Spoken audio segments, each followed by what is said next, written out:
Ken, the show just started. It did? The music's going to play eventually.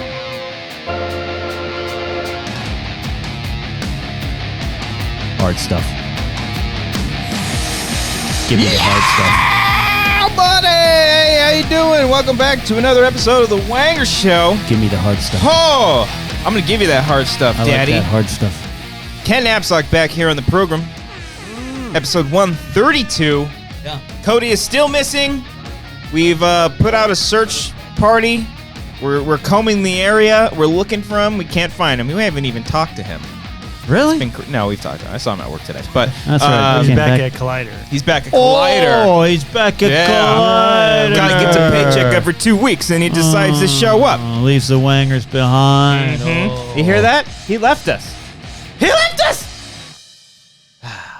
He gets paid more over there. So, Yeah. still not sure when that little boy's going to be coming back, but we are excited for him to come back. I'm happy to be here. We scheduled this a while ago. A while ago, I scheduled, I remember I tried to book as many guests while Cody was absent. I think, I don't know who we have next week, but I know Grace is coming on in a few weeks, in like 2 weeks or something like that. Oh, really? Yeah. Yeah. She God. didn't tell you? Ooh. Yikes. We live together now, and Okay. You have a calendar, We, shared We calendar? might need. I get invites to events that for the her show, not on the afternoons. It's Josh and I's. Grace and Alicia have lives because they use my studio, so that's when I know I have a uninterrupted 4 hours to play MLB The Show. Oh, that's not. She have Amber start a show too, or she just goes to her dad's more often, and I play Control for all day Sunday, which was great. Still going to the Patreon section, $1 for that gag, that little gag.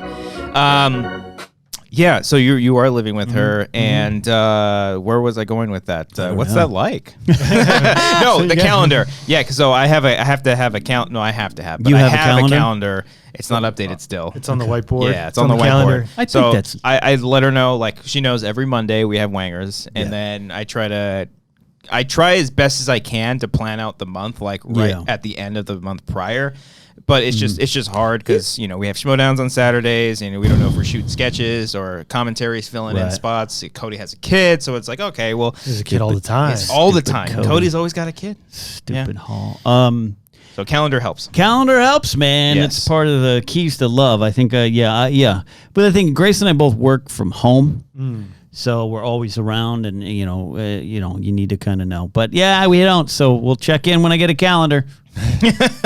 What's that like? Because normally you go to the office, you get away from your significant other, have that time away. Yeah. Now you're working full time. Now we wake up. I usually get up a little early because those little chihuahuas wake me up at like 6:30. Oh no. Great one. Great. She liked that one. Yeah, she did. So I take him potty. I make some coffee, and Grace never wakes up without a fresh cup of coffee waiting for her right there. Oh, nice. But then we both go to work in our little separate offices. Yeah, You ever We you ever make breakfast for her? I did on Sunday. I made breakfast for Amber this Oh, morning. what'd you make? Scrambled eggs and bacon. Oh, I did scrambled eggs and turkey sausage.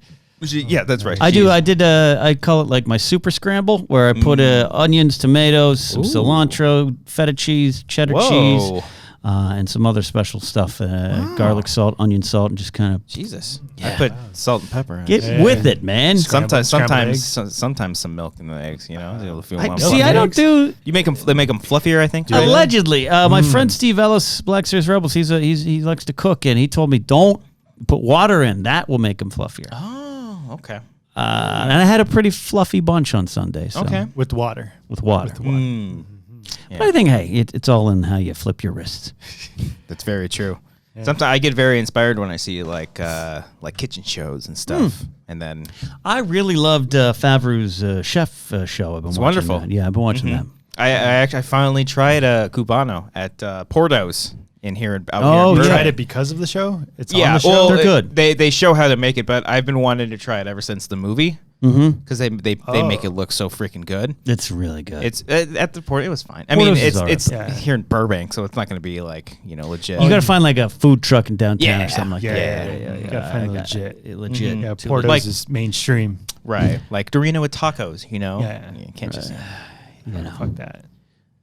What's wrong with Del Taco? It's such a good option. It's not bad. It's $1 burritos. They got some of the best fries. They got some fries, that Double Del cheeseburger is a dream, and then the Double Del combo burrito. It's so good you can eat it while you drive. This is the key to fast food. It's very true. But is that your favorite fast food place to eat while driving? Del Taco? Oh. Well, the tacos are a problem, but and even then, the Double Del cheeseburger comes in a cardboard box, so it's not easy to open it up while you're driving. You got to wait for red lights. My favorite while driving will probably be a Jumbo Jack. Though the mayonnaise can get a little messy, and drip out on your face like a porno, but I do enjoy that. Road food's a favorite of mine. So on my way back to my parents' house, I stop off in Santa Barbara right before, was that State Street, right where you can catch 154 to go over the hill. And there's a Carl's Jr. there. Well, there used to be. They actually removed it. But I used to go there and get a double Western. Oh, yeah. And then eat on the road. Oh, no. That's messy. That's messy. That's a messy burger. Yeah. I'm like Paris Hilton in a bikini. I'm liking these That's why you metaphors. went. Yeah. That's why I went. Those commercials worked. I like fucking burgers. I had the Impossible Whopper. Have you had that yet? Is that new? Is that the black That's burger? the Beyond Beef Burger Whopper. Because I haven't had a Whopper in over a decade. By choice? By choice, because I love Brian Perez. Let me tell you, I love a Whopper. One of my favorite tastes in the fast food world. Perez. Dorina. But the Whopper is one of the highest calorie counted foods in the world. Oh, it is. Oh, Jesus. It's like 4,000 calories. Oh, my God. It's like always the top of the list of like the worst things to eat. Yeah, you could look it up and get the exact number, but about 12 years ago I heard that. I was like, okay, I'm approaching 30. Maybe we back off on that, press the brakes. So I was like, all right, let me try the Impossible Whopper, because I've had some Beyond Meat burgers and Impossible burgers before. And let me tell you something, kids. If you would not told me, I wouldn't have known the difference. Really? But here's the other thing I learned. My stomach doesn't like whatever else is in that burger. So the Impossible Whopper's off the list.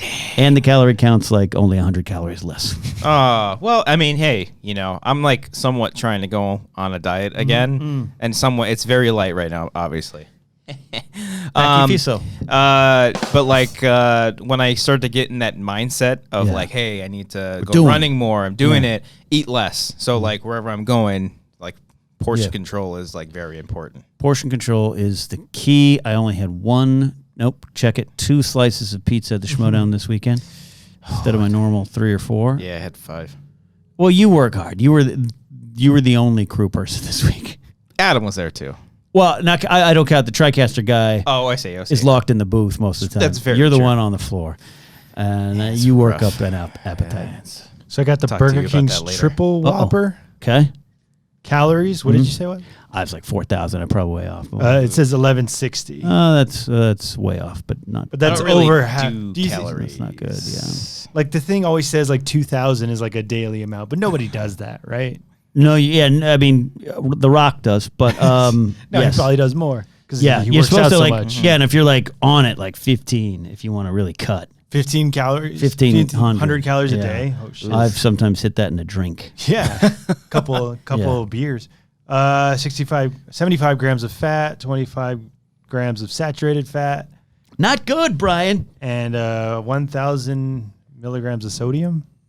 Not good. I have high cholesterol. So do I now. Yeah. I've just got my report. Not what, good. What are you at? Because 100 is like the limit. I think I'm at like 101. I'm like barely above it. Oh, I have to look up. I have to go to my Kaiser page. But my doctor said it's concerning. But he's like, it's not the. It's the other problem is I have low blood cell count. Like T cells. What's a T cell? Maybe I'm iron deficient something. Did you make that up? No, T cells are what like AIDS patients lose. Yeah. Oh, Yeah. Thanks for laughing at AIDS patients, Christian Ruvakaba. Oh, I'm sorry. Yeah. I can't laugh at jokes anymore. Yeah, not this day and age. No. That's yeah. funny. So, anyways, I'm all right. Don't worry but about it. Okay. how do you are you working on it? Are you combating it? So, nowadays you can communicate with your doctor versus an internal email system, right, on your website. on kp.org. Yeah. Yeah. So my doctor writes me, got your test. Well, first of all, I got the test results back. Yeah. So I'm like, oh, let me look at them. And I'm like, well, I'm not an expert, but that one doesn't look good. Yeah. Well, because it says like over, under 100, Yeah. whatever. You have the range you're supposed to be in. And Yeah. And sure enough, I got to give myself credit. The two that I was like, well, that doesn't look right. Yeah. He was like, these two are concerning. But he wrote me like 2 days later.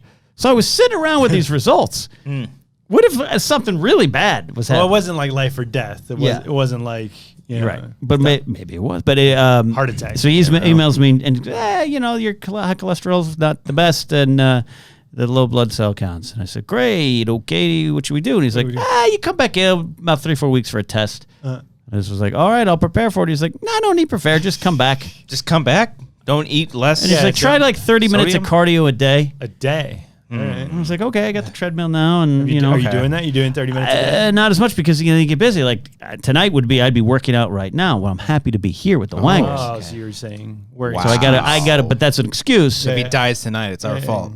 Yeah, that's what I was saying. Should have gone to Collider Life. Well, I got like a couple weights back there. You can just fucking do this some the weights. whole time. Yeah. Weights. I mean, I lift weights a lot, but it's the cardio and eating that gets me. I hate running. I get bored. Oh, and really? hiking. Do you like hiking? Oh, I like hiking. I love the concept of hiking to about halfway.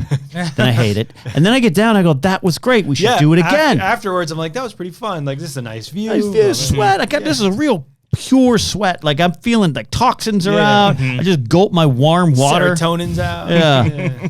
Especially if you like leave a bottle of water in the car. Like this is burning my throat. Yeah. But it's good. And then 2 years later, I'm like, we should go hiking again. Yeah.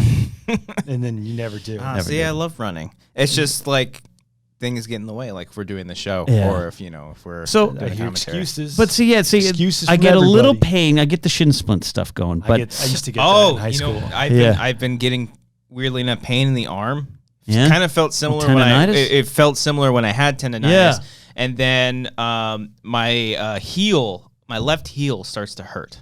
Like it starts aching. I'm like aching. Why? While you're running? Or just in life? Standing. Like towards the end of the run. I usually like run a mile. Okay. And it's not even that much though. Yeah, when I was younger, like 4 or 5 years ago, I used to run 2 miles in my neighborhood all the time. Right. And like less than 30 minutes. Yeah.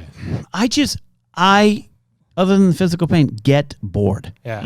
I'll get on the treadmill. A podcast or watch I TV do. I'll watch a you. YouTube video, like a Game of Thrones breakdown or something like that. Or but are you on the treadmill though? I'm on the treadmill. Okay, see that gets boring to me. I run around in the neighborhood. Oh, that gets boring to me. Really? Oh, I just Unless let all of it gets boring. See, I let my mind wander. That's where like some of my best ideas come from. Unhealthy. Sure. Yeah, I can get that. I'm saying I'm the problem. But so I'm rolling up my sleeves here because the beer sweats are coming. Oh yeah. Yeah. Men, we sweat from our balls. Ooh, yeah. So I was told to keep an eye on the cholesterol, work out a little more. Yeah. But I eat fast food like all the time. That's the problem. Yeah. I've really cut back. It's a joke, and I know I get known for 7-Eleven food and everything. Yeah. I cannot tell you the last time I had 7-Eleven food. Oh, you cut back on that. I never did, but that's the thing, I never did. It's not the can. People are like, have you tried Hot Bites or 7-Eleven wings? Have never had that. Oh, you never had the food? Never had the food. I thought that was your whole shtick. Prepackaged sandwich. Oh. And then coffee. And then Gatorades and drinks. So not the rolling hot dogs that have been there for 3 hours? Never had one except for one time in Comic-Con. Ellis bought me and Makuga some at like 3 in the morning, like 2 years ago. Yeah. But even then, I don't do that. Cut back on the fast food. Make most of my own food. I don't use the microwave a ton. That's what they say gets you. Yeah. You should do that. But 7-Eleven pizza was wonderful. I like the pizza. It's like $1. Yeah. But the problem is, but then what I do is I am perfect for 3 days. Yeah. And I drop 5 pounds. And then Ellis goes, hey, do you want to go to Wood Ranch? I go, yeah. And in my head, I'm driving there. I'm like, no bread rolls, house salad, maybe add some chicken, water. Get there, water, iced tea, we're good. 7 bread rolls. Tri-tip salad. Yeah, the mac and cheese looks good. And that's what gets me. I'll do that. I did that the other day. I got a chicken salad, and the guy was like, "Oh, you want bread rolls, man? It's complimentary." Man. And I was just like, "No, man, I'm good." He's like, "Oh, I get it, man. You're watching those calories. I get you." Fist bump, bro. Fist bump. He's black, but I just, that's fine. Didn't sound like that at all. Racist. I know. Doesn't Grace work out or anything? She does all these like religiously. But she doesn't get you to do that stuff. I don't think now that we share a home gym in our garage, I don't think she wants me out there. What do you mean? bothering her. We've done it once. It's fine. And she got her headphones in, and I don't want to be bothered either. I think it is like an isolated event. I love lifting weights, and it's slow. Instead, like I got people like, "Hey, you want to go to my karate class? You want me to go to my boxing class?" And I'm like, "Yeah, I can see the benefits. I might do a boxing class one day." I love the zen of weightlifting alone in a home gym. It's why I don't go to a gym. I've always had one at my house or my friend's house, and just alone, lifting, quiet. Yeah. Sometimes I go on runs with Amber, and I gotta different. slow down a little. You slow down. Slow pose. Because men are athletically superior to women. Is that what you're saying? Yeah, it's genes. It's genetics. That's all it is. Men are far superior. Yeah. Grace could outrun all of us 3 times over. Oh, I'm sure Grace can fucking... She can go. She can fuck me up with a sword, too. That's true, too. What about yoga? You a yoga fan? You ever tried that? I tried DDP yoga. Because I figured Diamond Dallas Page got his DD. I was like, this is perfect. Perfect. That's not a joke. He had DDP yoga. Diamond Dallas Page, the star of Ready to Rumble? Yes. Oh, yeah. He's made a fortune off of that. Whoa, I he didn't know transitioned that. because it changed, and it works. You see some of the results. He's got some result videos that are probably to the far extreme of what it does. And he's helped a lot of wrestlers. Like I've met the dude. He's like in a good spot, right? So I was like, this is the yoga for me. A wrestler teaching me man yoga. Not that I see things in terms of gender, but That's not Diamond Dallas. I don't need to. Wrestling. Ain't no foo shit here, right? And it's good. I got the $70 DVD. Oh, it's just a DVD. You just follow it. I stopped after a month. After how long? After like a month. A month is good. And I wasn't seeing immediate results, so I did what you're not supposed to do. I stopped. Yeah. You ever tried multitasking, working out while, like, I don't know, like listening to a Star Wars audiobook or, you know? Audio. I don't do the audiobooks. No, podcasts kind of distract me. It's music because I love music. Yeah. I'm such a music guy. I think that doesn't get talked about enough in all the stupid amount of things I talk about. I love music, and so it's just putting on a slow, like a yacht rock music, or not what? To work, but I'll just put on my shuffle and go through my collection. Yeah, it's one of the songs. Yeah, music's always good. Music is always a good option. To work out to. It's pretty safe. Yeah, it's just because then I do what you just described. I get lost in my thoughts. I solve all my problems. Yeah, I feel good. My cholesterol goes down. And then I get in the car or go back into my room and forget everything I came up with. That's always the worst. A notepad. Yeah, take a notepad with you or something. And it's hard to do if you go for a run or something. Yeah. But you know, it's not hard. What's that? Doing stand-up. Anybody can do it. Yeah, all you need is a joke book. All you need is a joke book. Period. You are doing stand-up this week, sir. I am. By the time this airs to the public, maybe I'll clip this out just for Twitters so we can have people buy tickets. Yeah, when does the show drop? Wednesday. No, the show will still come. Yeah, the show is still the next day, but maybe we'll do like a separate thing. Okay. Like, hey, God bless you. Go buy tickets. Like, hey, you. Yeah, you. If you're on Twitter and you see this. Are you local to the Los Angeles area or want to take a plane flight to see a comedy show? Come on out to the Comedy Store, the world famous Comedy Store, it's the famous. Belly Room. Thursday, September 12th, 8 p.m. showtime. Mark Ellis and friends. Mark Ellis. Justine Marino, Matt Knows, me. They're great. Candace Thompson, Mark Ellis, and more. You never know. You never know. Who will drop in. Brian? You gonna perform? I can't do a type 5. Okay. Man, minimum 15. It was your moment. Minimum 15. And it is the first time that I will be on a Comedy Store stage as a performing comedian since, no joke, 2005. I'm so fucking excited. Yeah. See, I'm just the reason why I'm so excited is because I've seen you several times, and when I see you like and other peeps like at like a Schmodown comedy show, I feel like the energy is a tad bit different. Like I think the Houston show was like perfect because I felt like Brett. I saw you. You guys are doing actual bits, but like. You know, if you're there and you know the crowd, there's a way to cater to them that makes it easier. You're saying they're pandering to the crowd. Not exactly. Is that what you're saying? I'm not saying exactly this is my first. Now I know a lot of friends are coming on out now. So you guys seem to be saying that you're coming, and Grace and her sister and her brother-in-law and Riley and Julie. Like, so that's going to be I'm glad that's the case. Kuga going? He says he is. Fucking bitch. If you've listened to the afternoons with Josh and Ken, you know that he'll say yes, and then often his wife Amanda No Show is her nickname. Will determine really? Ooh. that it's not on their agenda that night. It's not on the calendar. Well, he never bailed on Wanger, so thanks, Josh. Remember when I called you a bitch a second ago? He doesn't. I was just kidding. Josh McCouga is there for business. Oh yeah. He says he'll be somewhere. He'll be somewhere. Oh yeah. For business. For a party or something, he's got a busy social calendar. He seems like he would. He should work just going to weddings for we literally, joke all the time. All of us, Josh going to another wedding. He's been to like 15 this year. Yeah. Like, are there such thing as professional party crashers or wedding crashers where you just have people there to amp up the like a hype man? Yeah, kind of hype man Vince for weddings. Vaughn from Wedding Crashers. He would absolutely be. That would be amazing. So anyways, I'll be there at the Comedy Store doing comedy, and I'm excited.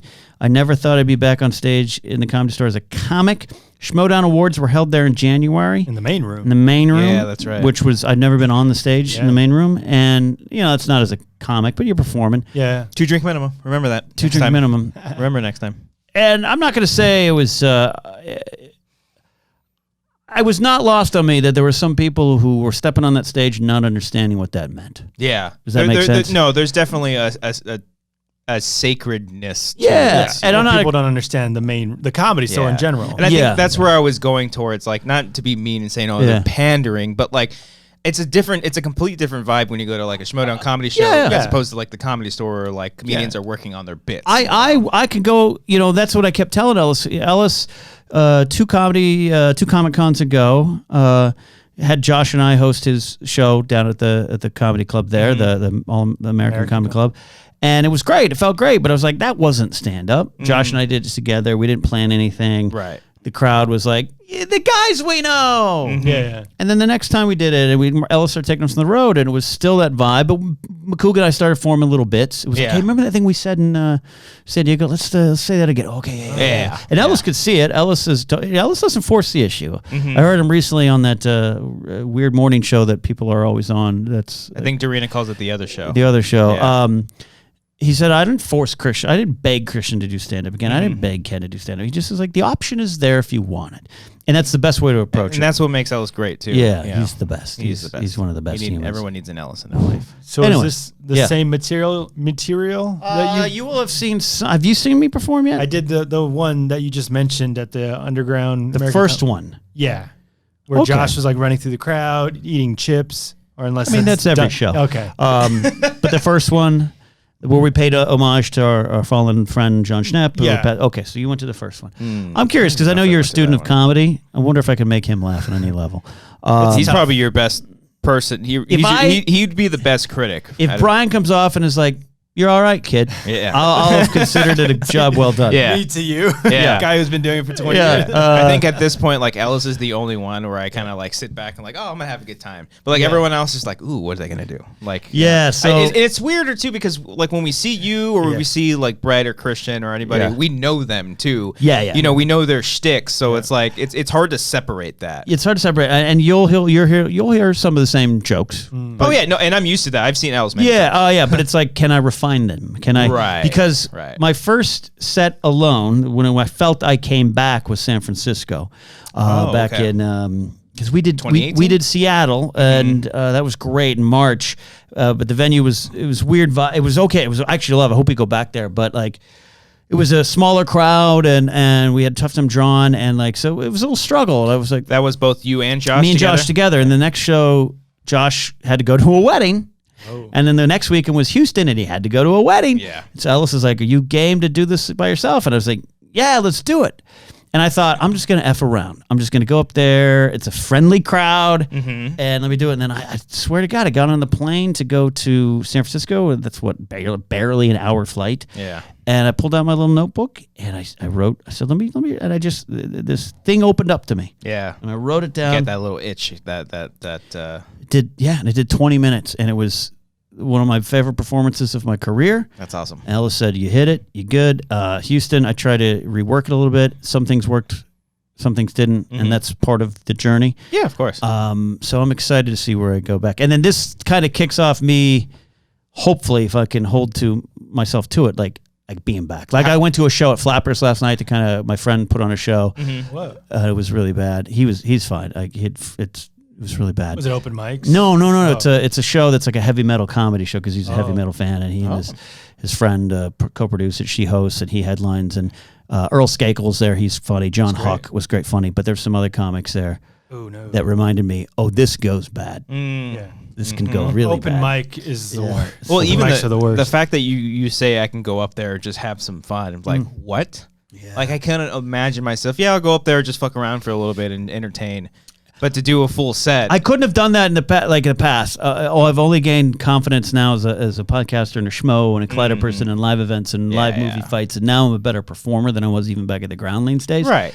But I wouldn't recommend that. How long is your set? Only like 10 minutes. Only 10 minutes. Okay. 10 minutes is a while, actually. It's a 40 seconds is a long time. Yeah. Let me tell you something. 10 seconds can be the longest time on stage. Oh, yeah. It's doing about 8 to 10, but I'll probably push it to 10. And that's exciting. What's exciting, because I did 20 minutes in San Francisco, about 18 in Houston, both shows. Mm-hmm. And so when Ellis was like 8 to 10, I was kind of like, oh. But that's great because it forces you to cut some chuff and get down. It forces you to be tight. Yeah, my friend Brian Keith Etheridge used to always say back in the day, like, get your seven, man, and build from there. Well, that's what they said about the Tonight Show. Get your type 5. That's what it was, yeah. Yeah. That's the philosophy comes from that, And then from there, you get your sitcom. And and then you're famous. Yeah. Oh, yeah. You're going from 10 minutes and then Ellis doing a full hour. I'm excited. I'm excited because the Comedy Store means a lot to the comedy world, but it burned me back in the day. I did not do well at it. Mm-hmm. And I was starting out. 03 is when I started. And like you were doing the potluck back then? Or no, I just mostly did belly room shows with Brian Irwin and my friend Peter Sprite. Bringer shows type Brian stuff. Irwin sounds familiar. He's a really cool dude. He's a really funny dude from like Green Bay. Peter Sprite's hilarious too. Different, slow kind of comic, real thoughtful comic.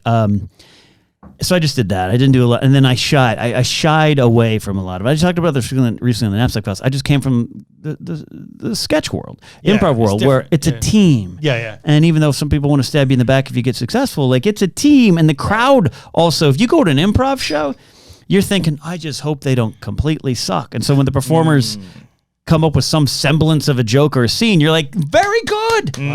Very good, crazy make-em-uppers. Yeah. And I went to the Comedy Store at 03, and I was like, this is my new, I remember even telling myself, I was in the green room, the haunted green room. And I was like, this is my new home. Yeah. The Groundlings training program was my home for a while, and now this is my home. And everyone's there like, get out of the way. Yeah. This isn't your home. It's rough. It's rough. It's like a schoolyard of just bullies and. It's intimidating. Yeah. Do you think it's a lot more? You think like comedians now are a lot more friendly, or is it still like super competitive? No, it's super competitive. We're all snarky a-holes, and we're all like, that person got a special. Let me tell you something. That person doesn't deserve that one piece, and that's stupid. But I wish it was more supportive. Everyone's like, a comic is a loner. Yes, but that's the appeal, right? Yeah, and that's the appeal. So, but like he wants everything. He's a narcissistic loner. We are all problems. Who wants everything for himself? So when when someone gets something else, he's like, "Fuck that guy! Yeah. Why didn't I get that?" Yep. And it's not a team effort, like you were saying about the Groundlings. It's a war. It's a war. Yeah. And even regardless if it's a man or woman, whatever, like it's they're all out for their own business. You try to play nice, but you say, "Oh, my brother." No, you'll try it. I'll tell you what. And like, there's a lot of people, and I love like.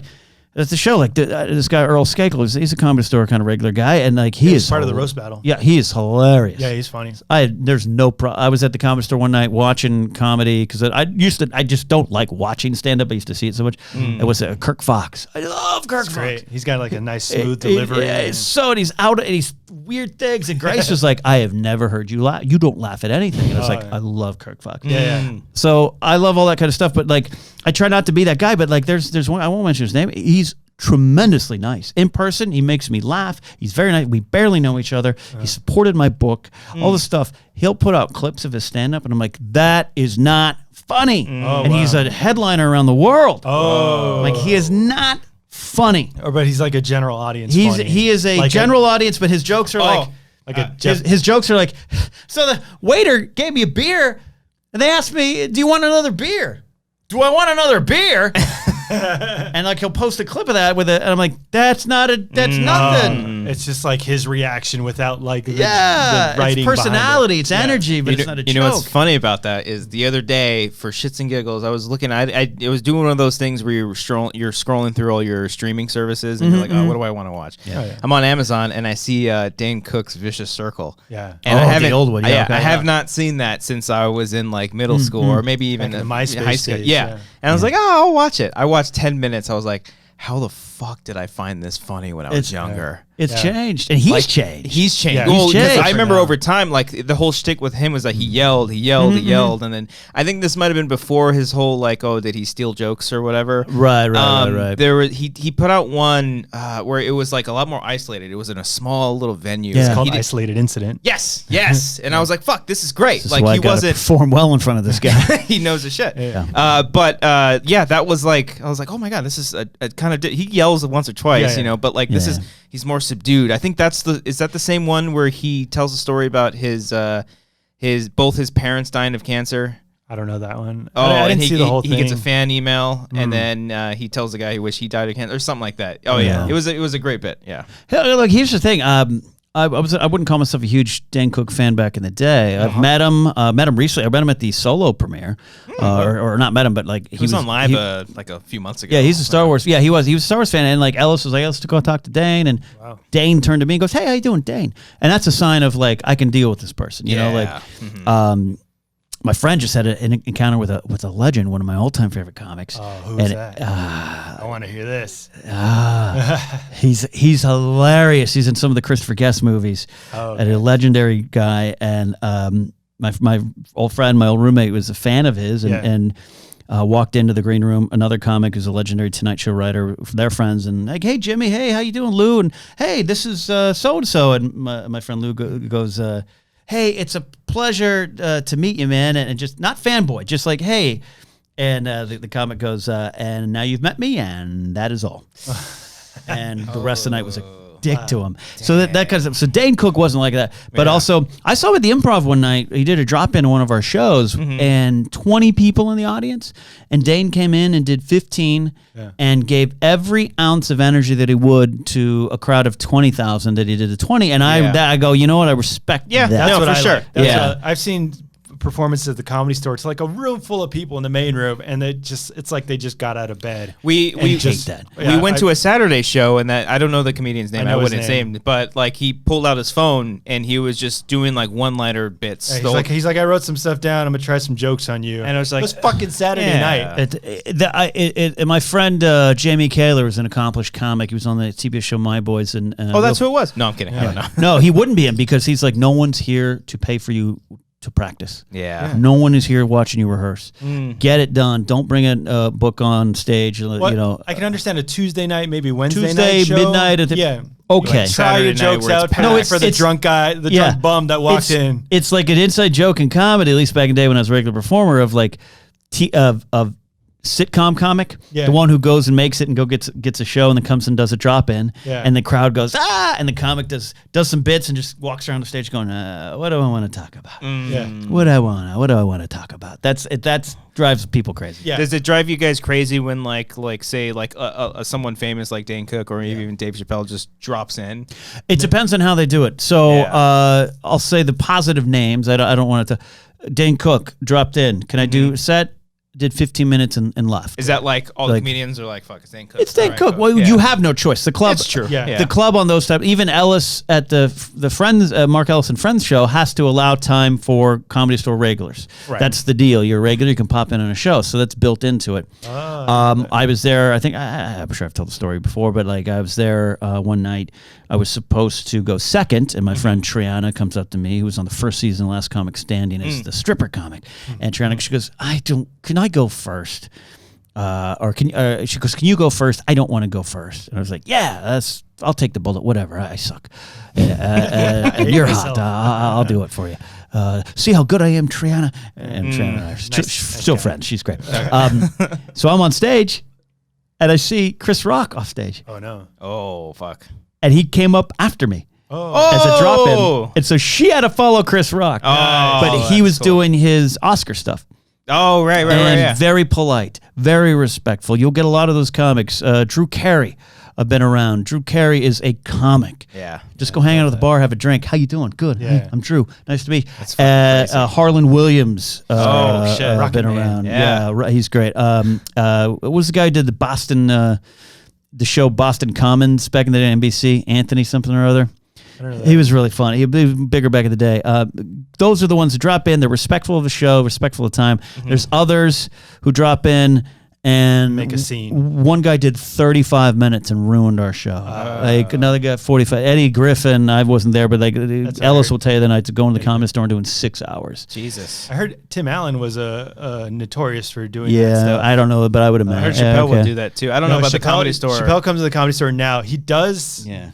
Like, but it's fucking Chappelle. Yeah, so like when he would go and people- do, like, 3 Like the comics will hours. look in the door that like leads to the back room. They'll just like be in that little hallway and just watch him. Yeah. because Chappelle. Yeah. Yeah, and again, there's nothing you can do. Yeah. And Louis Anderson dropped in one night for a show, and he was very nice, very polite, very not all the way that like looked to our promoter who doesn't work at the club and was like, "I'll have chicken wings." And you're like, "Okay, Eddie, get Louis chicken wings." So I love all that stuff. I love the world of comedy. Camaraderie of the comics. There, and I'll tell you what, I hated the Comedy Store after it burned me, and that's a me problem. The Comedy Store was also in the mid 2000s, wasn't the best. That's what I hate now. yeah. When I first started going in like 2013, 14, it was empty. Yeah, it was empty. It was fucking Tommy was still running it, Tommy, yep. and which apparently like he wasn't very doing a good. Skimming money. Yeah. Oh. But like back then, I could jump in. I can pop into the belly room, go into the OR, go in the main room in one night, see everybody like multiple times. Yeah. Now I can't even get a fucking ticket. And they have security now. Yeah. There was also that shooting. That wasn't like a shooting at the Comedy Store, but it happened in front. It was like Yeah. a retaliation shooting. So I they was there when the cops came for Cat Williams. Oh, you were there for that yeah, one? Yeah. CMZ was right across Yes. the street. Yeah, I yeah. remember watching those clips. Yeah. Did you get an interview with TMZ? Nah. Yeah, I was right outside and I saw Cat. Yeah. I don't know. That's how I sound. That's how you sound. That's how you TMZ sound. interviews. Meow. So it burned me, but I hated it, and I never set foot back on it. And I'm like, F that Wait, Comedy what? Store. Did you say why it burned you? Just Just 'cause it was a you problem? I wasn't accepted. I was intimidated by everyone there. I met Mark Ellis. I'm like, this guy sucks. Is that true? Like the first time Ellis you met him? was- He Shitty. wasn't that good. No. really? I'm trying to. I wish I could remember. And he'll tell you he was learning his craft. And I remember it was like 03. I saw him a lot, and 04 range maybe. Right. And I don't see him. Like he's someone who just faded into the past.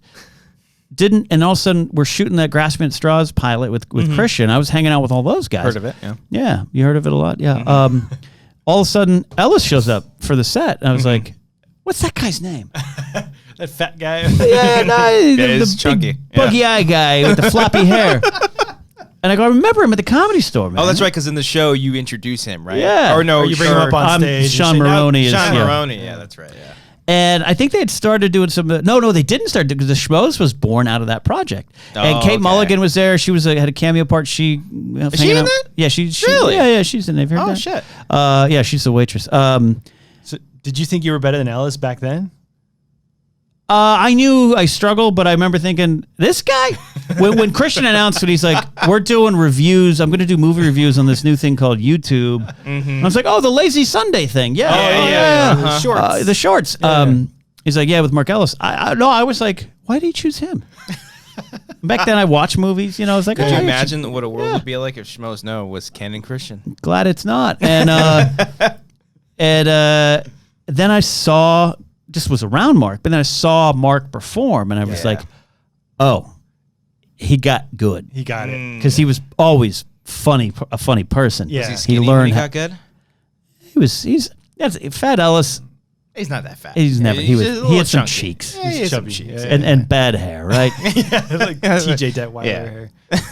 So anyway, I was intimidated by a lot of the regulars back then, and that's not their fault. I didn't fit in. I wasn't a good comic. I can see that. It is like kind of political, like hanging out in the parking lot, like who are you hanging out Who with? are Who you you hanging smoking out a with? cigarette with? Are you working, getting a job as a doorman? I went to work at 6 a.m. I couldn't go hang out at the Comedy Store till 2. That's what everyone. Then they Yeah. go to a diner. At Go to 3. a diner at 3 and then go Yes. back to work at 6, and, Yeah. and I couldn't do that, and so I found a home with Rebels of Comedy, which became White Boy Comedy, and that's where I met Christian and from my friends Lou and Tom and everyone.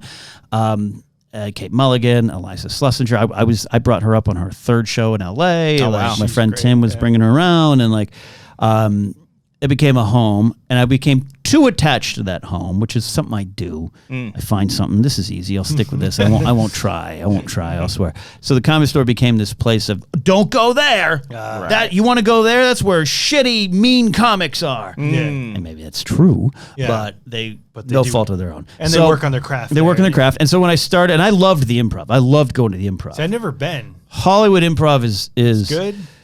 It's a different setup, but it's good. It's they remodeled it so it's a little less grimy. It's like right down the street, right? Yeah, it's on Melrose. Yeah, little and further that's down. a store. Ice House is great, but Ice House is like shooting fish in a barrel. It's easy. It's just far enough out of LA that people are like, stand-up comedy is funny. Yeah. What about Laugh Factory? I've never been inside the Laugh Factory. Me neither. I was told early Is that on. the one where Kramer went crazy? Yeah. Yes, and I hosted a show for him about 9 days before that. And He said he was like coked out of his mind when that happened. Yeah, he was not good on our two Did you ever shows. see Chappelle? There's a clip on YouTube of Chappelle at the Laugh Factory talking about that. And then the first thing he's like, every time I look at this backdrop, I think of Kramer fucking up. Yeah, he did a drop in at a Hollywood Improv show, and I was hosting the 9 first days. show. Wow. And this is Kramer, man. I also loved him from UHF and Fridays, and I'm like, oh, this is and he was very nice to me. I'll say he was very nice, and I hosted, and I said, and I got to introduce him, and I said, "Wow, audience, you'll never believe this. You got to be a special guest dropping in tonight. Please welcome the man behind Kramer." And the crowd, whoa, because no one had seen him. Michael Rich, the rafters are shaking. Yeah. 2 minutes, he was unfunny. Within 2 minutes, he was disastrously bad. Was he like doing material? He was doing or- improv and doing shit and falling and pratfalling. And so was the audience understanding that, or were they just laughing at everything they did? I've talked about this other places. I hate repeating myself, but not for you guys, but like I feel bad when I do. But the documentary Comedian with Seinfeld, Colin Quinn has that discussion of comedy is pure justice. You could be Jack Nicholson, one of the most popular people in the world. You get up on stage, if you're not funny within 2 minutes, they turn on you. And the audience turned on Michael Rich, but not turned on him, but just kind of like, what else? And then he goes on for the second show, and he does the pratfall, and he falls and breaks our host Johnny Cardinelli's guitar. Falls on the guitar and breaks it. And his assistant had to come out the next day and buy Johnny his guitar. Johnny's a poor comic. This is my guitar. Yeah. That's his act. It's his act. And 9 days, I don't know, the next week. Later, Was the whole And I just remember thinking, makes sense. Yeah. Not on a racial level or anything like that, but like he doesn't know what he's doing up there. so he's gonna do whatever. Yeah. Damn. So anyway, Speaking of the comedian documentary, even Seinfeld, like he was doing a set, and then some like Got tourist, heckled, yeah. He's like, "Is this your first time?" Because he was struggling.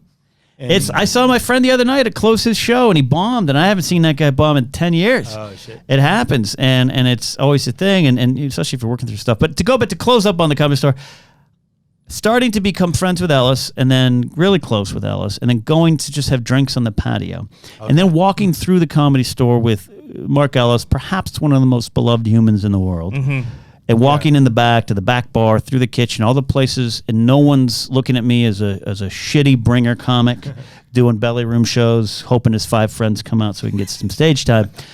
I'm going to be good. I'm going to be good. That's funny. I at least got 5 now. We got 5 for you. And that's all. I've been charged for stage time. I've been, hey, I noticed you only brought 2. How about you give me $30 and I'll still let you up for your friends? And Shit. okay, You ever do like a deli or something, or like a coffee shop? I've done all that. I did a tour. So I did a tour with a local tour with my friend Lou Santini. He's a great accomplished comic, he's in the Rock and Roll Hall of Fame as a DJ, actually, part of WMMS's team. Gave me a blanket the time I crashed on your floor. Very nice to a Very drunk nice man. young capster then. Well, you've grown past that in a lot of ways. Thank you. We did a little tour. We did a casino, San Manuel Indian and Bingo Casino. Yeah. Horrible experience. I said one of the most racist things I think I've ever said. Oh, Patreon section? To somebody? Patreon section bad? Yeah, no, it was okay. I didn't say, like, I'm okay with it. I'll say it here. I don't know. 2019 is pretty woke. I had two. It's about Latinos, and that's fine. No, I'll say it. If I get my whole career, no. This is also something I learned. I learned not to do it. Two Asian girls in the crowd, and they were heckling me. And one of them was like, "Your pants are too tight." And I said, "Don't white guys collect you like toys?" and shut them up. But that's a wonderful. That's a retort. Yeah, it's a wonderful retort. I wouldn't do it now, and I just did it now. So have at it. It was 2006. I've learned. That's like the same. I mean, maybe it's not the same thing, but when Daniel Tosh was heckled by a crowd member about a rape joke, and he came back hard at her, saying, "Oh, wouldn't it be funny if she got raped?" And everyone, it's just like a heckle thing, you know? Yeah, it's not with malicious intent. It was, it wasn't. It was a joke, but it's like I wouldn't make any of those jokes on stage now. Whatever I've learned, but I also think that's. It's funny, and one-on-one, I don't know. I don't want to get into that discussion. Just go watch Chappelle's special, I guess. Then from there, we went to a restaurant in Acton, California, off the 14 freeway. You did stand up in a restaurant? And stand up in a restaurant. And we get there, and everyone was so nice. Oh, you're the comics. And we go to the back room. It was just like a carpeted room, no stage, a mic with like a bass guitar amp kind of sound. I think in a documentary or something they said at least have like a level. You got it. An elevated stage. So we go there and it's just Lou and I. There's no locals, nothing. I do 15 up top. Bring Lou. He does 45. Right. Oh shit. And we get there and the bartender, it's like this family restaurant type of atmosphere. And the waitress comes up to us and she goes, "You guys aren't going to say dirty words, right?" And we were like, now we're not. And we were dirty comics by any means, and Lou's very versatile as a comic. Yeah. The next night, and so we weren't staying at hotels. We drive back to our places in Northridge Studio City to meet up again. We drive up. The next night, we go to Corona. Hey, Cody. And I talked to Cody. I think he knows the bar I'm talking about. Off one of those fucking 12 million freeways. 91. 71. The slow Rona freeways. There is a biker bar with a dirt parking lot. And that sounds right. Big. And Lou and I go there. We pull in the parking lot, and Harleys everywhere. And we're dressed. This is 2006. We're both dressed in that button-down shirt, rolled-up sleeves, jeans and dad jeans and dress shoes look, right? Oh, that is finally passed. I have to get rid of all those shirts. I wore them far too long. And thank you, Grace, for changing my wardrobe. My girlfriend does the same thing. Yeah, as they should. They trust make us me. better. If not, you'll be wearing white Reeboks and dad jeans from Canada. But this is an undershirt. I wear plain shirts, so that's fine. I mean, I'm represented and get the Alone app T-shirt on my T-Public store. Check it out. So, anyways, we go to the bar. I kid you not. We go in there. We walk in. The door closes, and everyone that's the door. Mm-hmm. And the music stops. It's like a fucking scene. Mm-hmm. And Lou and I are like, "Hi," and there's this tension. No, there's tension. And all of a sudden, this lady, kind of like a strong-built lady, shall we say, comes out in the corner. She goes, "Wait, are you the comics?" And we go, "Yeah." She goes, I'm quoting, "Don't worry, guys, it's the comics." And everyone went like, "Oh, okay." They went back to drinking. They were going to kill us. Oh, they were going to murder. I felt like I walked in and I had said, "I'm trying to use the phone." I was just about to say, it was exactly that moment. And that was a pretty interesting gig. I had a guy challenge, Trump, come up and try to do jokes, drunk off his ass. Oh, no. And I didn't know. I was too young. I didn't know how to control it. And then the next night, to close it out, we went back up to Palmdale. Oh, wow. On the 14 to this was your tour. This was our tour. How old are you? I was 20. I was 30. Okay. And I think it was called the Double 10 or something bar. It was a 10 in it. And we go up there and we do a show. It was okay. I didn't do too bad. Our stage was like shipping crates. At least it's elevated. It's elevated. It's elevated. There's Get off the stage, show ends. All these Palmdale girls are hitting on Lou, and I'm just there by myself. Okay, I guess this works. We leave. The next week, so a friend of mine who I worked with, he was an LAPD officer who was assigned to the mall car, which meant he dealt with the reporting district around the mall that I worked at. Roger. So he always worked out of our office, right? So I'd have lunch with him every day. I became real good friends with him. Steve Knight, I've talked to him before. He ended up becoming a state senator that everyone recently voted out because he has an R by his name, and he's just great dude. And we talked. Redneck. Yeah, we used to talk Well, comedy. he's Republican. I don't know how much. So he was that's based true. up in Palmdale. His dad, Pete Knight, was one of Chuck Yeager's contemporaries. Actually, holds some air records still to this day. Passed away about 10 years ago. So, anyways, so Steve's really plugged in up there. And I said, yeah, we did comedy, this Perfect 10 bar, whatever it is. And he's like, oh, they shut that down. I was like, it was just there like a week ago. He's like, yeah, there's a double murder there. I go, what do you mean? He goes, yeah, dude. Some dudes got in a fight over a girl, and then one like pulled out a gun, and then the other dude pulled a gun and shot him, and then he got shot back. And he's like, this is like the second murder they've had there, and they shut the place down. Oh my God. A couple days after you guys? Yes. Yes. Whoa. So it's like, I don't know about this comedy thing. Yeah. That's the rough part. know. Going to Middle America and doing something at Nashville. I used to do a show at the Bitter Redhead at this bar in Santa Monica on Lincoln. The bar's still there. It's changed, and it's next to a Jack in the Box that is attached to a hotel that is rent by the hour. Oh, wow. And there was a murder at the hotel. Yeah. But this time you'd pull into the drive-thru at Jack in the Box. So like there was a homeless dude standing in front of you in line in the drive-thru. God bless him, they need to eat. But I was on stage one night. We used to do a show every Tuesday, and a dude charged the stage and wrestled me for the microphone. We got in a fight. Like I tell a story about it on one of my storytelling shows of like it was like the scene in Saving Private Ryan with Corporal Upham on the stairs where the Nazis stabbing me. I was like, and like no one's helping me, and I'm like, and the guy grabbed the mic away and just goes, bah, and like passed out. Burps into it. And that was one of my that was one of my last gigs for a while. Two of your favorite things, comedy and wrestling. Right. In one. And violence. Anyways, can't wait to get back to it. Can't wait to start that life. And Well, hit I love hearing shit like that because like that's a mind from inside of that world. Where Builds we're used to, character. we're used to the outside Used perspective. to Netflix specials and the gore stuff, and that's what like people don't understand. They say, "Oh, Chappelle came out with a special," or It's whoever. easy. Bill Burr did it. Yeah. But he's been working on this material for a fucking year. Yeah, that's why there's for good or bad, a protective kinship to it. Yeah. Even though there's all this inner turmoil and jealousy to the outside world, that's why you're seeing with the Chappelle stuff. Yeah. That's why you're seeing a lot of most of the comics, like the actual stand-up comics. The comic.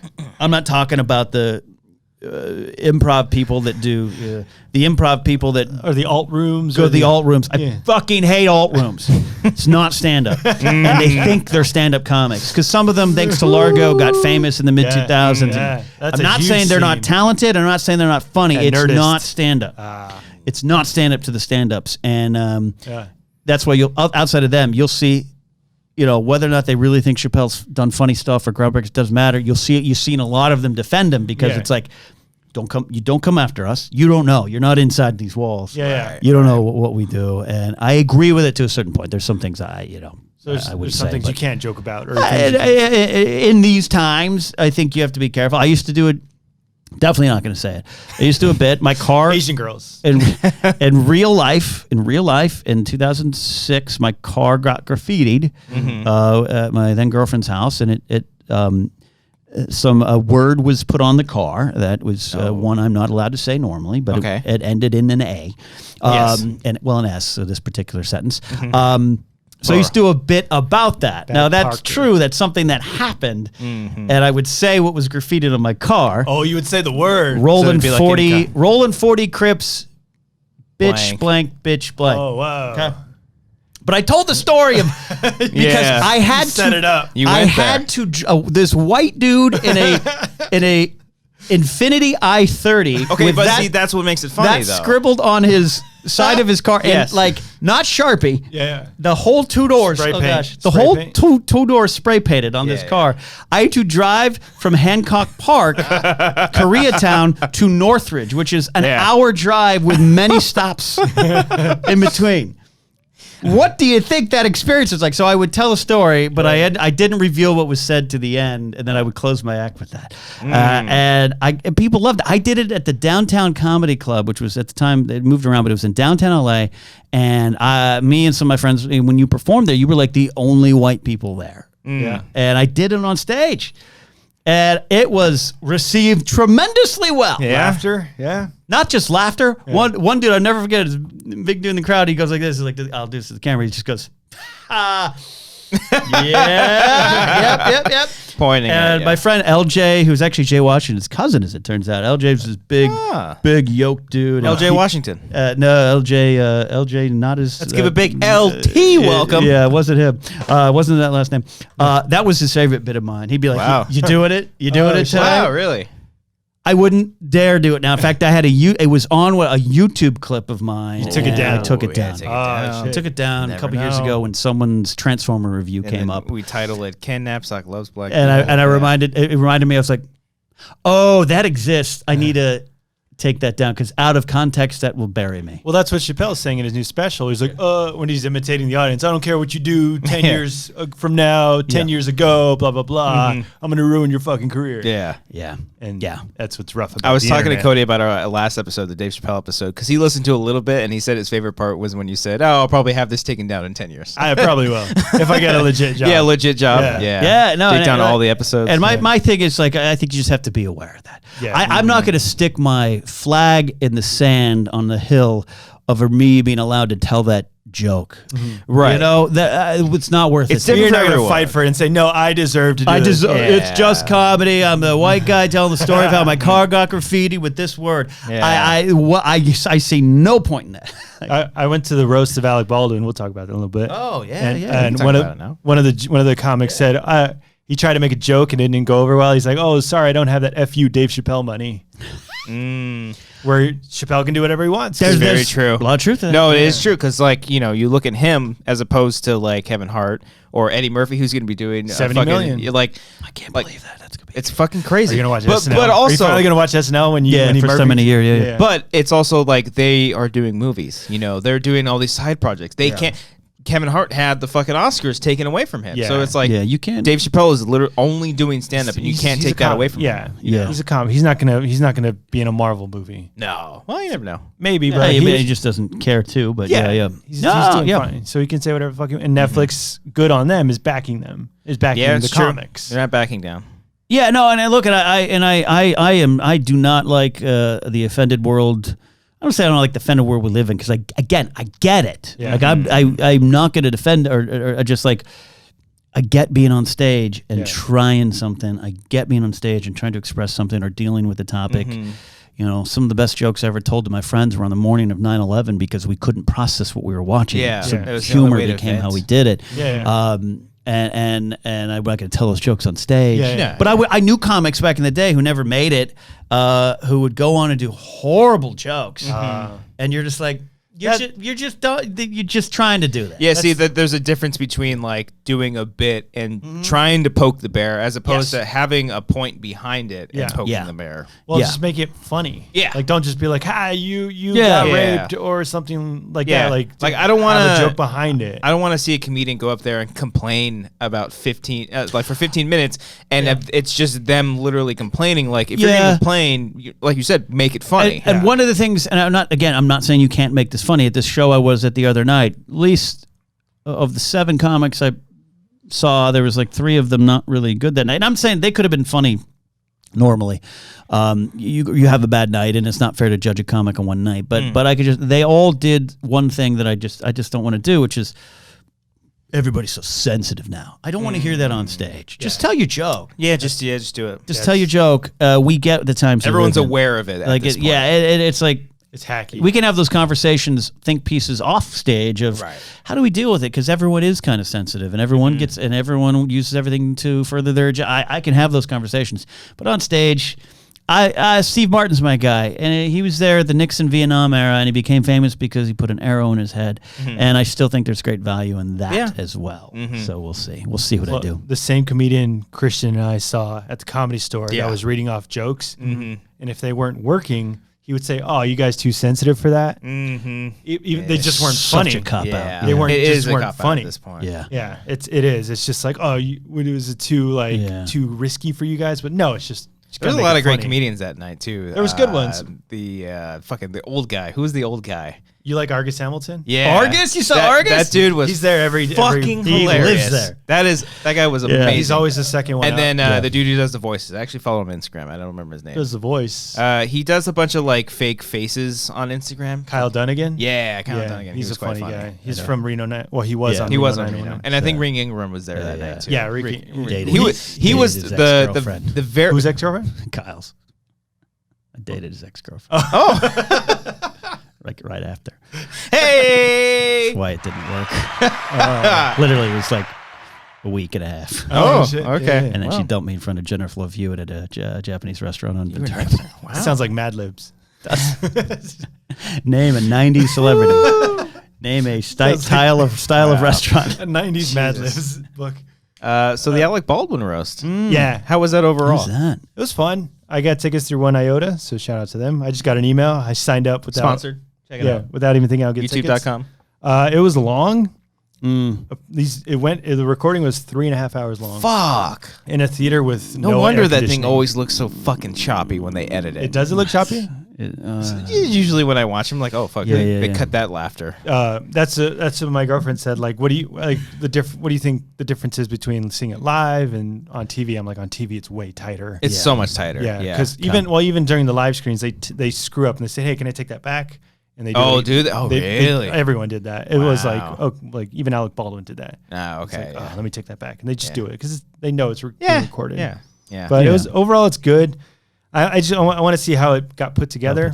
His daughter came out, right? Yeah, The one he yelled at famously on the pig. Okay. That's the thing. Like everyone referenced that joke, or everyone referenced that incident. So like 3.5 hours of like something being referenced over and over again. It kind of got like tiresome. I'm good at. I've had success roasting actually. I just don't. I don't enjoy them as much. Like to you, or you don't enjoy saying it to somebody. No. I've roasted the hell out of my. We used to do roast at the White Boy Comedy Days, and I got roasted for one of my birthdays. That was fun, but like watching them, it's just we knew each other. Yeah, There's a lot of times there, like that Chevy Chase one is painful. they said Because that Yeah, they took it down. Like you can't find it anymore. They had to truck people in, like hire comics or like never spoken to this guy, and it got ugly. And roast could be really bad. Yeah, that's always floated around at work. It's like, let's do a Collider roast. I'm like, that will not go over well at You all. guys have to like each other to do roasts. hey, I like Cody and Adam.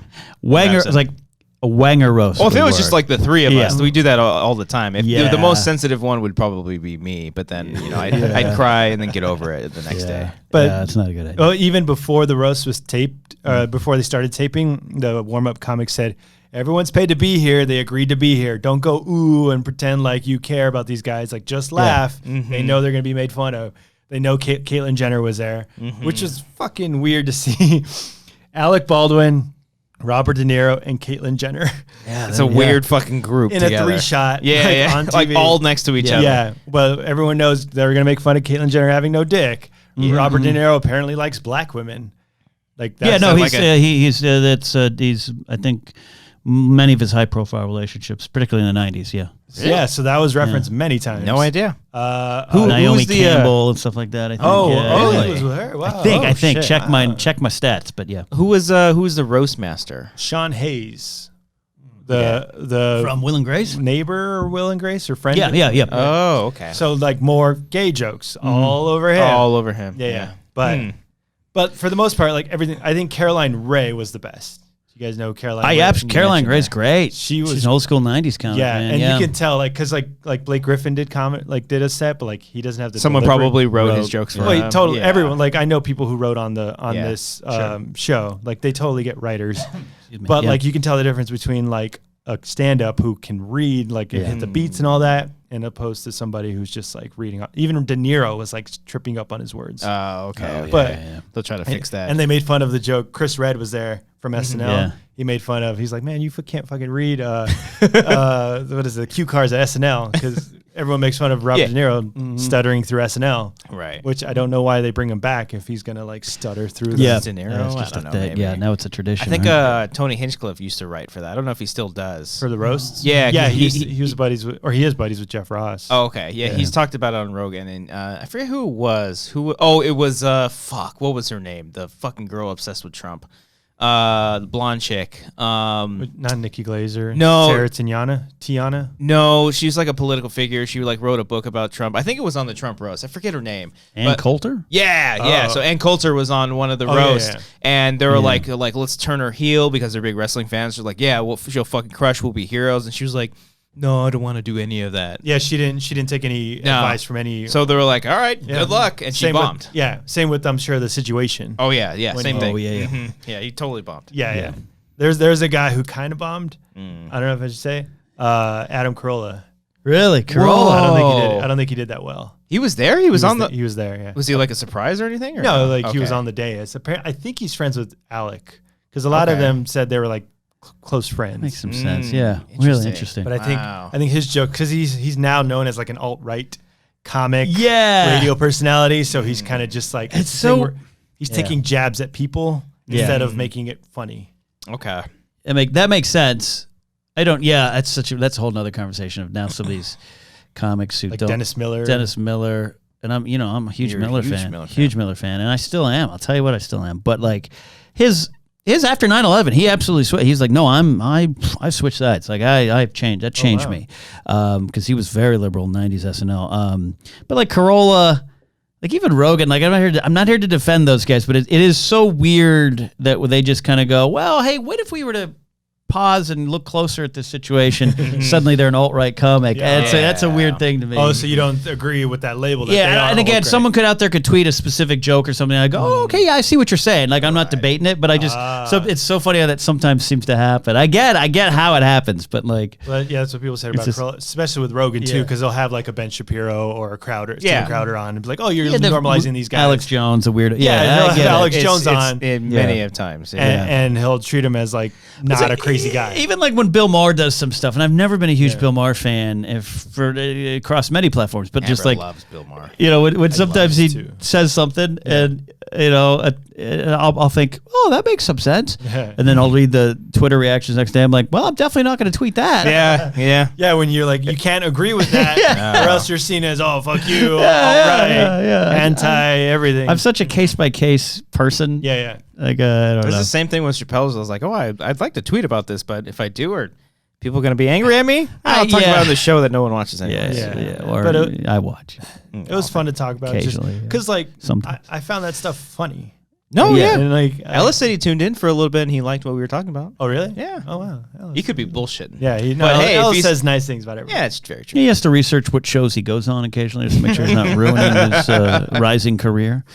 That's fair. Yeah, well, it's been a fun comedy talk. I enjoyed that. I like that. I like going it because I love hearing from you or Ellis when you guys are talking about like stories, like when I think he either opened up for or no, he had a follow up Chris Rock too. I think the right same before- time period. Yeah, same time because period. he was doing the he was tour. So popping in. when he popped at the Comedy Store, Ellis had to deal with it. When he was at the Improv, I had to deal with it. Yeah, and he did his Oscar cool bit, shit. which by the way killed Who? Rock's Rock? Oscar bit, his monologue killed, and then on the show, like the audience, like. That's the Yeah. thing. The audience, It's- the Oscars are so uptight. Fucking Spielberg, who doesn't understand what. streaming services. Yeah. So like they're not going to get the comedy. Please store hire me comedy. someday. I would love to work for you. Yeah. But I don't know. That's Yeah. case by case. You've seen I Am Comic, right? The documentary, I believe so. the famous documentary of I Am Comic. Yeah. You guys haven't seen. No, You should I see haven't. Who's I Am- in that one? Bill Burr's special. Well, it's like everybody's comic. Every comic is in it. Yeah. Where he interviews the guy, and then another Yeah, guy I've seen that. Yeah. who was like retired, but he came back. And that there was a scene where like he did stand up at a bar, and he's like, "There's TVs on. There's guys playing pool over here." Yes, I did. Yeah, what is that? I saw that clip. Who was that? Was it not Larry David, right? No, it was a guy. I don't even know if he's around anymore. Yeah. He retired, but then he came back. He's like, and even in the documentary, he's like, "Hey, I'm making a comeback. Can I do some stage time?" I totally watched. Who is it? Because I totally watched that. Yeah, I know yeah. he called. Yeah. He calls like Carrot Top, or he calls like he has like a list of people like in his like Rolodex. Christian, you should watch I Am Comic. You think it's on Amazon? I'll watch it. I think so. Okay. It's great. Yeah. I've watched it multiple times. I haven't watched the comedian Jerry Seinfeld's comedian in a while, and I know it ends weird. I don't remember. It ends weird because of. Oh God! It follows Rich Schneidner. Oh, okay. who I've met and is one of my all-time favorite comics. He's also in Roxanne. He's in the opening scene with Kevin Nealon and him fight Steve Martin with tennis rackets. Shit. Okay. And he's friends with my friend Dan Farron, and that's why I've seen this. Yes, and I love Rich Scheidner. He's around still? He, as a 2014, I did a storytelling show. The clip of it's on YouTube of my Why I Love and Hate Stand-Up thing. He was there tonight watching, and he came up to me and he goes, that was really good. And that was like one of those moments where I was like, oh, it's good. And my friend Dan took a picture of us talking. I think it's on my Facebook page. That's why I've seen it. He's great. Yeah, and he is an old school 70s, 80s dude. They show him on the Tonight Show like 10 times or whatever. He was one of the biggest names, man. He was one of those guys. Wow. And then just kind of So what's it called? I Am Comic? I Am Comic. It has everyone. It has Aptel, Roseanne Barr. It talks about alt rooms. Yeah. What year did that come out? A long time ago, 2010. Oh, shit. Yeah. And then he came out with another one called I Am Road Comic, which is okay. Followed Wayne Fetterman. I know. Wayne Fetterman. That sounds familiar. He's been in like he's like a, what is it? A character actor, kind of like an everyman comic back in the day. Yeah. But it follows him like doing a show in Zanies in the middle of Nashville or whatever. And like look, that stuff's always interesting. We talked about filming some stuff. I mean, the behind the scenes stuff that's coming out, hopefully attached to some of the Mark Ellis special stuff is great. Okay, on that. Yeah. My friend Owen Mugen has talked about trying to maybe get another kind of documentary following comics. He did the SNL doc. Oh, and are you hiring? We'll do it. I still haven't seen that. I didn't. I tried finding it on Amazon. I couldn't. You can't. NBC owns it, and they own. I'll tell you, they can't. You can't get it. I might be able to grab a copy off the record, and let you get. You saw it, right? I'll let you know because they were there the week Leslie Jones did her monologue before she was an actual cast member. Oh shit! Of she would if she was a slave, she'd breed strong. That whole like Shaq, LeBron. That's the one. They were there for that. Oh wow! And they caught it, and she's not there anymore. She's laughing, and good for her to establish herself. So. It's just that thing. It's like a documentary about a band. We're all fascinated with that, but then you see the inner workings of it. That's why I love docs. I just love crazy, weird docs, anyways. But behind the scenes stuff. Behind the scenes stuff. Yeah, I love that shit. Yeah. Did you see the James Franco one where he like recorded like a week at SNL? No, but I'm familiar with that one. I want to watch that one. It was okay. Like it's an actual documentary. Yeah, he shot like I think what's his name from Being John Malkovich. John Malkovich. The fuck is that? John Cusack? No. Yeah. John Malkovich. Orson Bean? Yeah. I had a similar thing that happened to me today. That exact same thing. Well, because you can't. I wasn't expecting the character to be the name of the movie. Yeah. But John Malkovich is hosting the SNL, and Franco just records like Monday. Meet with the cat or meet with the star. Tuesday writing session. Wednesday table read. Yeah. Does all that. It's interesting though. I have I'll watch that stuff all day. I'll probably see the one. What's the one? 6 days to air. The South Park one's amazing. That's incredible. I love that stuff. But sometimes I'm obsessed with books about that stuff too. Sometimes I'm like, man, we're seeing how that sausage is made, and the mystique kind of goes away. And a little bit. There was a time when I'd be like, do you know they do like a meeting on Monday in Lauren Michaels' office? What? Yeah. That's how they do it? Now it's like everyone knows. Like, everyone knows. By Wednesday they do the. It's the same thing like when Slipknot like with all their masks. The metal band. Yeah. It's like back in the day, no one knew what they looked like. Everyone knows. It's like Pete. Now. He's the bassist. Mm-hmm. Yeah. He's got wife and kids. It's everything. But I think it's just pop culture is still relatively new, and so we've become obsessed with the pop culture we love. That's why Toys That Made Us or wrestling docs. I know you guys are wrestling fans, but it's like even there the magic's broken, where not that knowing it's rigged or anything like that, but just like what goes beyond, like there's a code to it, and now everyone thinks they know the code. And like I'll be around Schmodown people like, well, you keep them kayfabe. Like, you don't know what kayfabe means. Oh, man. dude, the fucking Houston show when everyone was jumping in the ring, I was like, oh my god, guys! I love that. I love that one. I was just like I don't know, I don't know, like. Because, we did Schmodown in the actual in Booker T's ring, and people were like bouncing up and down. I'm like, yo, fucking respect. Oh, shit. Well, I appreciate it because I know you don't like wrestling. Easy. Yeah, I don't watch it. I don't watch it. I know you don't. But, like, there's a code. But I was watching one boy, one friend who's a wrestler. He was trying to own it.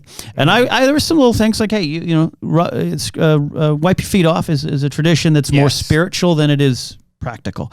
It's a spiritual respecting of the business, and like do that. But then I was just watching I had so much fun because everyone was either too happy to be in the ring, too angry, too unsure. Two guys are trying to hit each other with chairs who have no business hitting each other with chairs. No. And I just stunts going on. It just drove me insane because it was just like, one, we're in someone else's house. Two, I don't know all the rules of wrestling, but I know there's a code.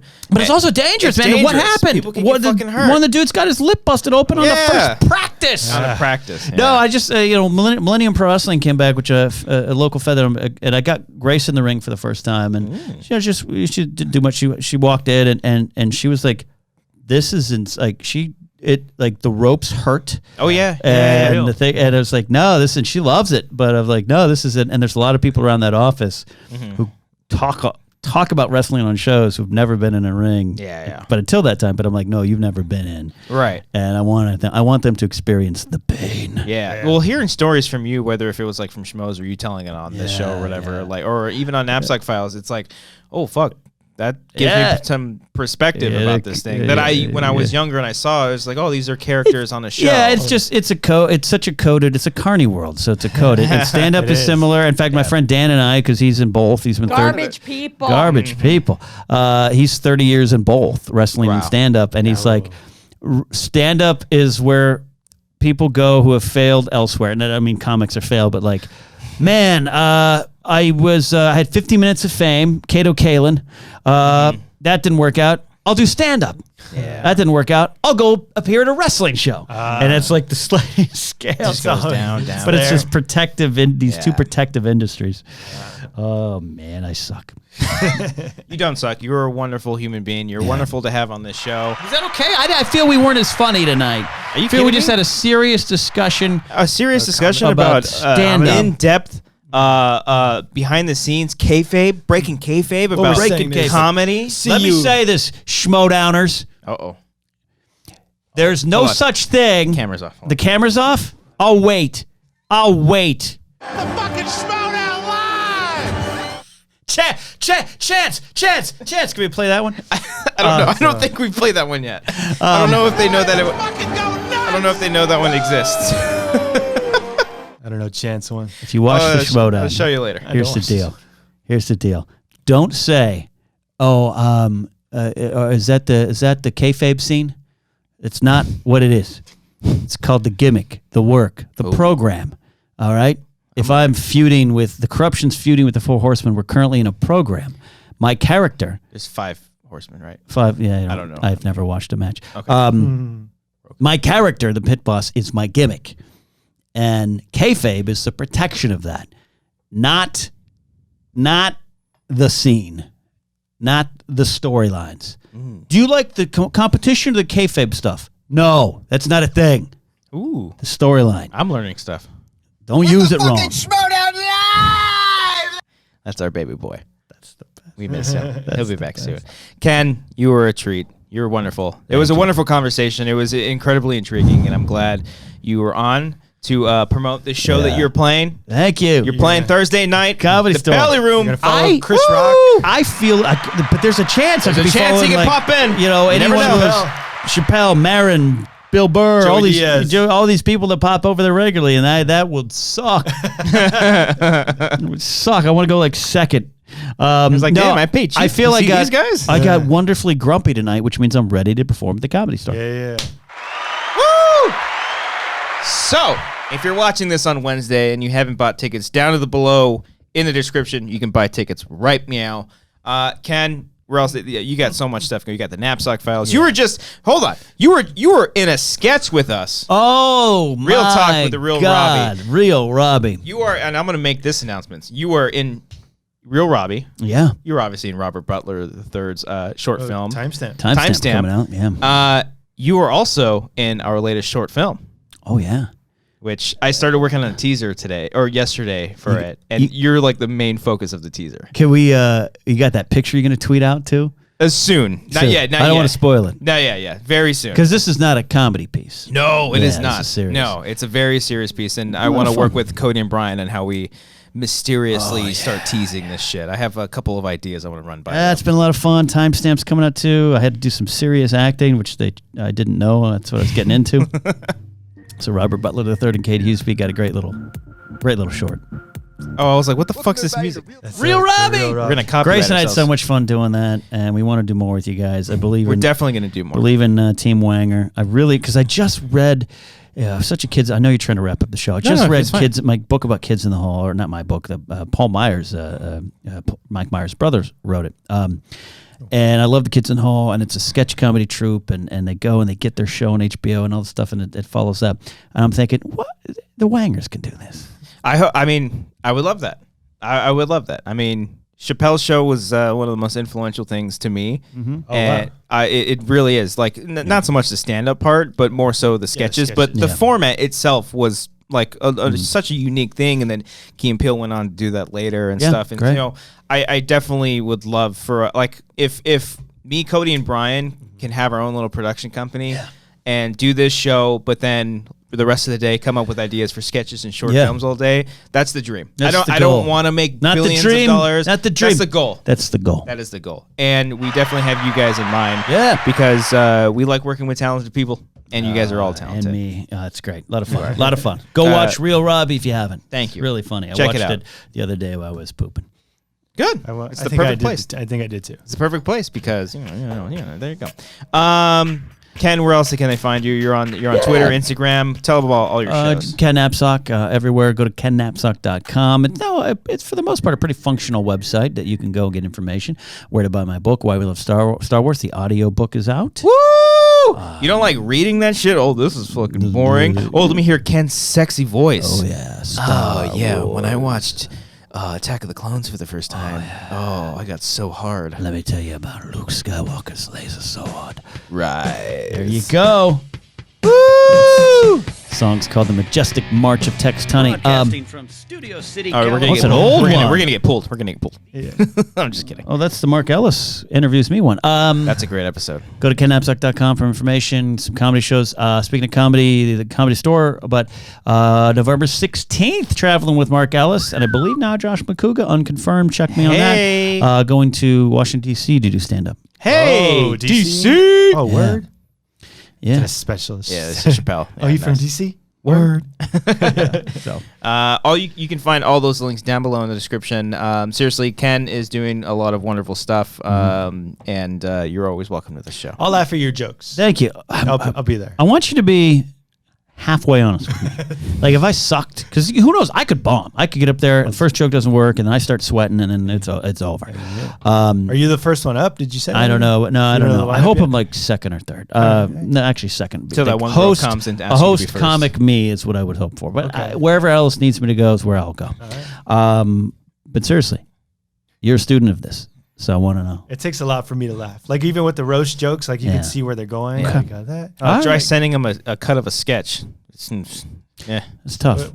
I say tough. stuff. I just say No, yeah. you're a tough crowd. Hey, you need that sometimes. Yeah. No, I know. So, We're all anyways, tough crowds to ourselves. is what Anyway, I'm see trying it, to say. Cody. Thank you for giving me inspiration to create my new MLB The Show player, Grant Hall, who is a 18-year-old pitching prospect on the Angels. Did it for you. Did it for you. There you go. Did it for you. Patreon.com/Wangers is where you can find our stuff. This weekend we got a first part of behind the scenes and bloopers of Real Robbie. We have 2 parts out. One will be out this weekend. One will be out the following weekend. We're working on a brand new short film. Check us out on Anchor. Subscribe to this channel. We're very close to 4,000 subscribers. Wow, we are tiny. Ahoy. Subscribe to this channel, Amateur Hour Films. It really does help us out. Watch Real Robbie.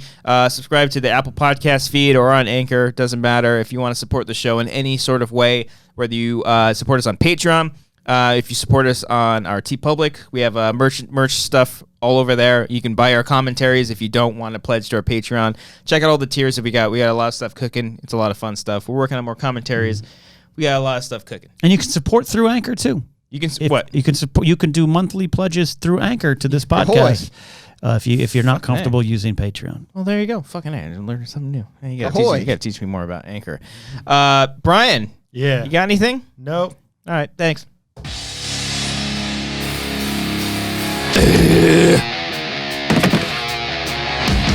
Whew.